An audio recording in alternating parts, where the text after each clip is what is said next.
ছোটবেলা থেকেই ৩টা শব্দের সাথে তোমরা কম বেশি পরিচিত। একটা হচ্ছে কৃতজ্ঞ, একটা অকৃতজ্ঞ এবং একটা হচ্ছে কৃতঘ্ন। কৃতজ্ঞ মানে কি? যে উপকারীর উপকার স্বীকার করে। সে মেনে নিচ্ছে যে সে আমার উপকার করেছে। আরেকটা হচ্ছে যে উপকারীর উপকার অস্বীকার করে। সে কি? সে হচ্ছে অকৃতজ্ঞ। আর কৃতঘ্ন কে? সে তো উপকারীর উপকার স্বীকারও করে না। অস্বীকার এটা পর্যন্ত মানা যায়। কিন্তু সে আসলে কি করে? সে উপকারীর অ্যাকচুয়ালি ক্ষতি করে। সে হচ্ছে কৃতঘ্ন। এই যে ৩টা টার্ম, এইটা মনে রাখলে তুমি ঈশ্বরচন্দ্র বিদ্যাসাগরের প্রত্যুপকার গল্পটাকে ভালোভাবে বুঝতে পারবে। এই গল্পটা আসলে কি? এই গল্পের যে নাম প্রত্যুপকার, এটার মানে হচ্ছে প্রতি উপকার। এখানে প্রতি শব্দটা রিটার্ন অর্থে ব্যবহার হয়েছে। মানে তোমাকে যে উপকার করেছে তার বিনিময়ে তুমি কি করবা? উপকার স্বীকার করে বসে থাকবে না, বরং তাকে পাল্টা আবার উপকার করবা। অস্বীকার করার তো কোনো প্রশ্নই আসে না, আর কৃতজ্ঞ হওয়ার তো কোনো চান্সই নাই। এই গল্পটা নেওয়া হয়েছে ঈশ্বরচন্দ্র বিদ্যাসাগরের আখ্যান মঞ্জরি নামে একটা বই আছে, তার ২য় ভাগ থেকে। তো এই গল্প নিয়ে আজকের ভিডিওতে আমরা আলোচনা করব। আমাদের সাথেই থাকো।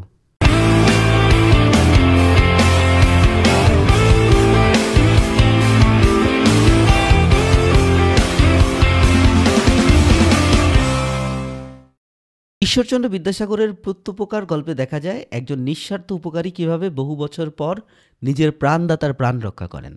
তাহলে একজন মানুষ তোমার প্রাণ রক্ষা করেছে, তুমি বহু বছর পরে সুযোগ পেয়ে তার প্রাণ রক্ষা করলে।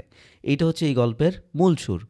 তাহলে তিনি কি করেছেন? তিনি তার এই যে কৃতজ্ঞতার বহিঃপ্রকাশটা দেখিয়েছেন, এটি আসলে সমাজকে আলোকিত করেছে। দেখবা যে এখানে খলিফা আছেন, খলিফার উপরও এই ঘটনা প্রভাব বিস্তার করে। উপকারের প্রতিদান উপকার, এই বার্তাই গল্পের মূল সুর। তাহলে এই গল্পটাকে তুমি ব্যাখ্যা করবা, এটা হচ্ছে উপকারের প্রতিদান কিভাবে হবে? একমাত্র উপকার দিয়ে। কেউ যখন তোমার উপকার করবে, তুমি তার উপকার করবা। তাহলে কি হবে? তাহলে তুমি তার যোগ্য প্রতিদানটা দিতে পারলা। তো গল্পের শুরুটা হয় আলী ইবনে আব্বাস নামে একজন ব্যক্তি, সে মামুন নামক খলিফার প্রিয় পাত্র। তাহলে তুমি মনে করো যে তুমি তোমার রাজার প্রিয় পাত্র বা তোমার সরকারের প্রিয় পাত্র, খুবই কাছের লোক। এই বিষয়টা এমন যে আলী ইবনে আব্বাস খলিফা মামুনের প্রিয় পাত্র। এই মামুনটাকে, তিনি ছিলেন ৭ম আব্বাসীয় খলিফা এবং খলিফা হারুনুর রশিদের ২য় পুত্র। এখানে বিস্তারিত তথ্য দেওয়া আছে, তোমরা দেখে নিবা। তাহলে তিনি যখন খলিফার সাথে বসে আছেন, অপরাহ্নের সময় বিকেলবেলা একটা লোককে আনা হলো যার হস্তপদবদ্ধ, মানে হাত পা বাঁধা অবস্থায়। খলিফা বললেন যে তুমি এই ব্যক্তিকে নিয়ে কি করো? আপন আলয়ের রুদ্ধ করিয়া রাখো। এই রুদ্ধ করে রাখো মানে কি? তাকে বন্দি করে রাখো এবং কল্ল আমার নিকট উপস্থিত করবে এবং আগামীকাল কি করবে? আমার কাছে নিয়ে আসবে। সে অ্যাকচুয়ালি বুঝতে পারলো যে খলিফা এই লোকের উপর ক্রুদ্ধ, রেগে আছেন, মানে তার কোনো একটা বিচার সালিশ হবে তাকে নিয়ে। আমি তাহাকে আপন আলয়ে আনিয়া অতি সাবধানে রুদ্ধ করিয়া রাখিলাম। তাহলে এই আলী ইবনে আব্বাস কী করলো? খলিফার আদেশ পেয়ে ওই লোকটাকে নিজের বাড়িতে নিয়ে আসলো এবং খুব সাবধানে রাখলো, কারণ তিনি কি করতে পারেন? পালিয়ে যেতে পারেন। এবং তখন কি হবে? তখন সে খলিফার কোপে পতিত হবে। এই কোপ মানে কি? খলিফা তার উপর রুষ্ট হবে, মনক্ষুণ্ণ হবে। এই যে লোকটাকে সে তার বাসায় নিয়ে গেল, তখন তো তার মধ্যে একটা ইগারনেস বা আগ্রহ তৈরি হবে যে এই লোকটার বাড়ি কোথায়, জেনে দেখি। তো তখন তাকে জিজ্ঞেস করলো যে আপনার নিবাস কোথায়, মানে বাড়ি কোথায়? তিনি বলিলেন ড্যামাস্কাস আমার জন্মস্থান। এই ড্যামাস্কাস বলতে দামেস্ক বা সিরিয়ার রাজধানী। তো এই ড্যামাস্কাস প্রসঙ্গে আরও কিছু তথ্য আছে। ইব্রাহিম আলাইহিস সালামের যুগের পূর্বেই এখানে শহর গড়ে উঠেছিল। তোমরা টিকা অংশে বা শব্দার্থ অংশে এটা দেখে নিবা। তো ওই লোক বলছে যে আমার বাড়ি ড্যামাস্কাস, এবং ওই নগরের যে অংশে বৃহৎ মসজিদ আছে, ওই শহরের সবচেয়ে বড় মসজিদ যেখানে, ওইখানে আমার বাস, ওইখানে আমার বাড়ি। এটা যখন শুনতে পারলেন আলী ইবনে আব্বাস, তখন তার মাথায় একটা চিন্তা, আরে আমার জীবনের সাথে তো ওই জায়গাটা কানেক্টেড। সে বলছে যে ড্যামাস্কাস নগরের বিশেষত যে অংশে আপনার বাস, তার উপর জগদীশ্বরের মানে আল্লাহর শুভদৃষ্টি থাকুক। ওই অংশের অধিবাসী এক ব্যক্তি একসময় আমার প্রাণ দান দিয়েছিলেন। টুইস্ট, এটা গল্পের কিন্তু একটা মজার পার্টে আমরা গেলাম, যে যিনি বন্দি করে রাখলেন সে বন্দিকে বলছে যে ওই ড্যামাস্কাস নগরটা আমার কাছে খুব প্রিয়। কেন প্রিয়? কারণ ওই জায়গার একটা অধিবাসী, একটা লোক আমার প্রাণ বাঁচিয়েছিলেন। এটা যখন ওই লোকটা শুনলেন, বন্দি লোকটা, সে তখন সবিশেষ জানতে চাইল, ইচ্ছা প্রকাশ করলো। তখন এই আলী ইবনে আব্বাস পুরো ঘটনা বলল যে অনেক বছর আগে যখন সেখানকার শাসনকর্তা পদচ্যুত হয়, তখন নতুন একজন শাসক আসে। আলী ইবনে আব্বাস তাহার সমবিহারে সেখানে গিয়েছিলেন, মানে তার সঙ্গে সেখানে যান। এই যে তিনি যখন যাচ্ছেন, তখন কি হয়? তখন যে পদচ্যুত শাসনকর্তা, তিনি শক্তি সঞ্চয় করে অনেক সৈন্য নিয়ে চলে আসে এবং আক্রমণ করে বসে কাকে? নতুন রাজাকে। তখন কি হবে? তখন সবাই তো প্রাণের ভয়ে পালিয়ে যাবে। তো ওই লোক আলী ইবনে আব্বাস তখন পালিয়ে যায় এবং একটা বাড়িতে গিয়ে প্রবেশ করে, গৃহস্বামীর নিকট গিয়ে বলে যে আপনি কৃপা করি আমার প্রাণ রক্ষা করুন, মানে আজকের মতো আমাকে বাঁচান। তো ওই লোক তাকে অভয় দেয়, তাকে ১ মাসের মতো থাকতে দেয় সেখানে। তো একদিন ওই লোকটা তাকে বলে যে বাগদাদে অনেক লোক যাচ্ছে। এই বাগদাদ তার শহর। যে আপনি এটার চেয়ে ভালো সুযোগ পাবেন না, কারণ অনেক মানুষ আছে তাদের সাথে গেলে ভালো হবে। কিন্তু এই লোক তখন আলী ইবনে আব্বাস চিন্তা করছে যে আমার কাছে তো টাকা নাই। আমরা কিন্তু ফ্ল্যাশব্যাকে আছি, পুরনো কথায়, পুরনো কাহিনীতে। যে সে বলছে যে আমার কাছে কোনো অর্থ নাই, আমি কিভাবে আসবো, এটা তো লজ্জায় আমি বলতেও পারছি না, এরকম একটা অবস্থা। ওই যে যিনি তাকে আশ্রয় দিয়েছেন তিনি বুঝতে পারলেন যে আচ্ছা তার এই অবস্থা। কিন্তু যেদিন সে দেশে ফিরবে, বাগদাদে আসবে, সেদিন সে সব অ্যারেঞ্জমেন্ট দেখে অবাক হয়। যে সে দেখলো যে একটা অশ্বের পৃষ্ঠে খাদ্য সামগ্রী, পথে পরিচর্যা করবার জন্য একটা ভৃত্য চাকরও দিয়ে দিয়েছে, স্বর্ণমুদ্রার থলিও দিল। মানে একদম আনবিলিভেবল একটা জিনিস যে এত এত জিনিস দিয়ে দিছে। তারপর যাত্রীদের কাছে নিয়ে গেলেন, সেখানে যারা তার আত্মীয় তাদের সঙ্গে আলাপ করিয়ে দিলেন। আলী ইবনে আব্বাস বলছে যে আমি এখানে এই ধরনের উপকার প্রাপ্ত হইয়াছিলাম, এই জন্য পৃথিবীতে যত জায়গা আছে ওই জায়গার মধ্যে এই স্থান আমার সবচেয়ে প্রিয়। কাকে বলছে এটা সে? এই পূর্বের ঘটনাটা, আগের ঘটনাটা সে বলছে ওই যে বন্দি লোক যাকে খলিফা মামুন পাঠালো তার কাছে সেই ঘটনা বলছে। এই ঘটনা বলার পরে সে বলতেছে সে আশ্রয়দাতার কোনো উদ্দেশ্য পাইলাম না। মানে সেই আশ্রয়দাতা যিনি তাকে এক সময় আশ্রয় দিয়েছিল এই আলী ইবনে আব্বাসকে, তার খবর সে আর জীবনে কখনো পায় নাই। ঠিক আছে, এমন সময় ওই বন্দি লোকটা একটা আশ্চর্যজনক তথ্য দিল। সে বলল যে আপনার মনস্কাম পূর্ণ হইয়াছে, আপনার মনের ইচ্ছা পূরণ হয়েছে। আপনি যেই লোকটাকে খুঁজতেছেন, যে লোকটা আপনাকে একসময় সাহায্য করেছিল, ওই লোকটা আমি। আপনি যে ব্যক্তির নাম উল্লেখ করলেন সে এই হতভাগ্যই আপনাকে ১ মাস কাল আপন আলোয় রাখিয়াছিল। টুইস্ট গল্পের পালানোর প্রস্তাব। এই কথা শুনে তখন আলী ইবনে আব্বাস চমকে ওঠে। তখন সে চিনতেও পারে, মানে নিরীক্ষণ করে সে চিনতে পারে এবং তাকে আলিঙ্গন করে। তার হাত পা হতে লৌহ শৃঙ্খল খুলিয়া দিলাম, মানে খুলে দেয়। এই যে একটা মোমেন্ট, তখন ওই লোকটা বলছে যে আমি আসলে কিছু নীচ প্রকৃতির লোক, মানে যারা খারাপ লোক, তাদের ঈর্ষার কারণে, অ্যানভের কারণে আমি এই জায়গাতে আজকে বন্দী হয়ে আছি। আপনার নিকট বিনীত বাক্যে প্রার্থনা এই, আপনি অনুগ্রহ করিয়া আমার পরিবারের কাছে এই সংবাদ পাঠাইয়া দিবেন। তখন আলী ইবনে আব্বাস কি বলছে যে না না, এক মুহূর্তের জন্য প্রাণনাশের আশঙ্কা করিবেন না, আপনি এই মুহূর্ত হইতে স্বাধীন।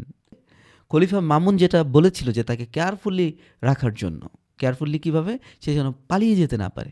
কিন্তু এখানে আমরা দেখছি কি, সে যখন জানতে পারলো যে এই লোক তাকে কোনো একটা সময় উপকার করেছিল, তাকে ছেড়ে দেওয়ার জন্য রাজি হয়ে গেল, বলল যে আপনি স্বাধীন।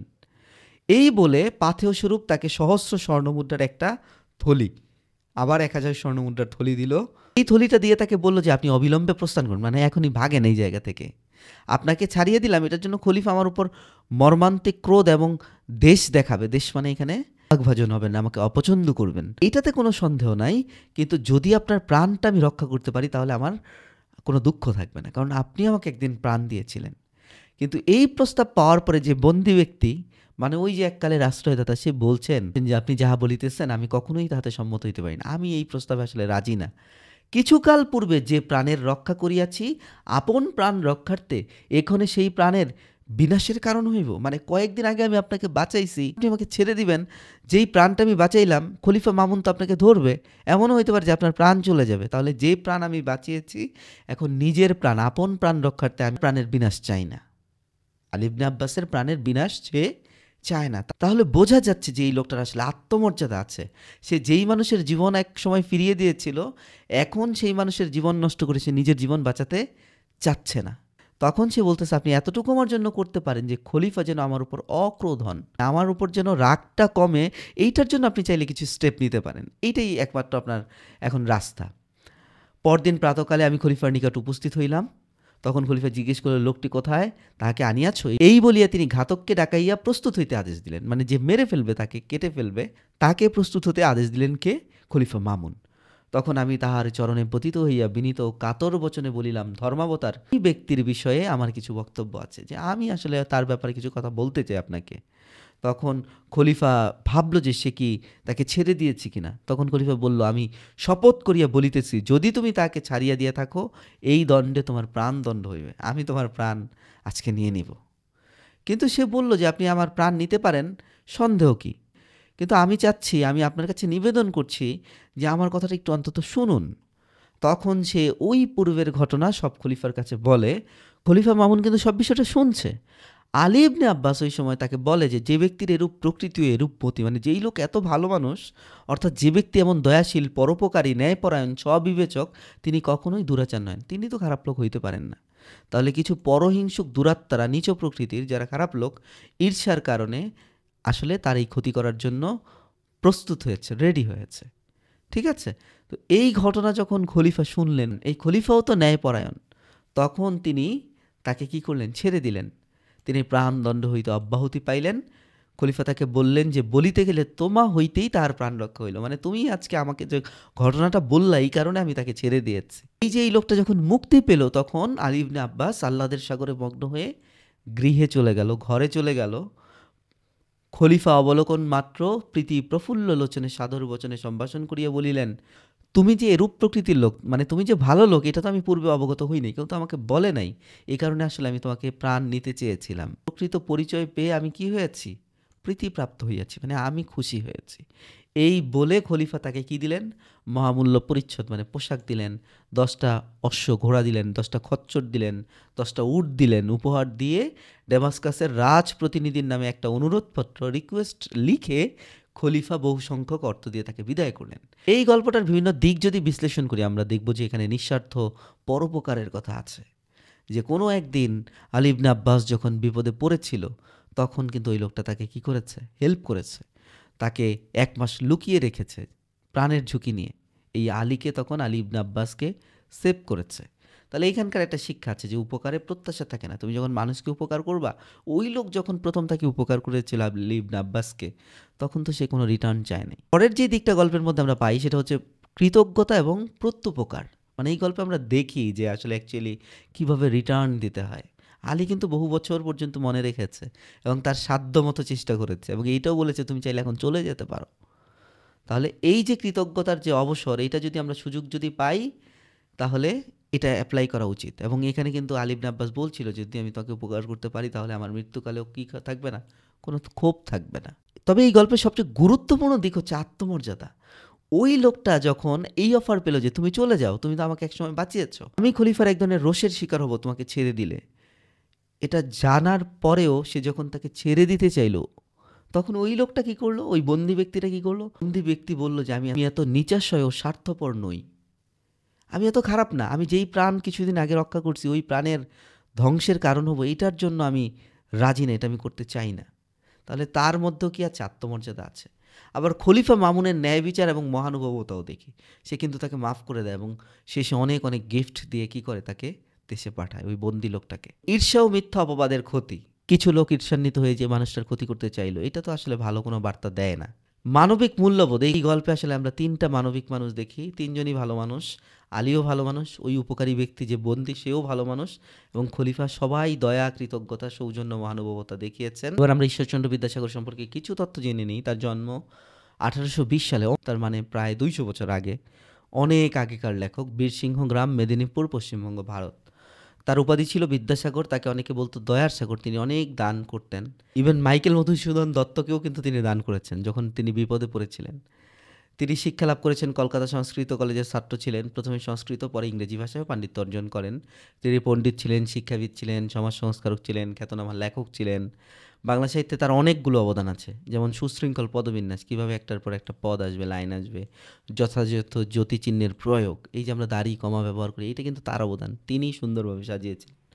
সাহিত্যিক গদ্য রচনার জন্য তিনি গুরুত্বপূর্ণ। কীভাবে? লিটারেরি, দেখবে যে তার গল্পটা পড়লে তোমার মজা লাগবে। ভাষা একটু পুরনো বা কঠিন, কিন্তু দেখবে যে গল্পের ফ্লোটা বেশ সুন্দর। তাকে বাংলা গদ্যের জনকও বলা হয় এই কারণে। 1855 সালে বর্ণপরিচয় বাংলা, বাংলা বর্ণমালার নতুন বিন্যাস, সিকোয়েন্স অনুযায়ী বর্ণমালাকে তিনি সাজান, যেটা আজও আমাদের বাংলা ভাষা শিক্ষার পথপ্রদর্শক।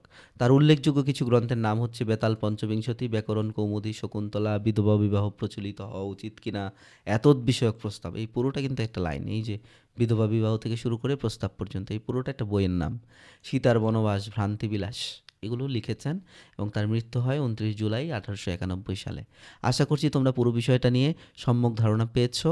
নতুন কোনো টপিকে নতুন কোনো ভিডিও প্রয়োজন হলে আমাদেরকে কমেন্ট বক্সে জানাতে পারো।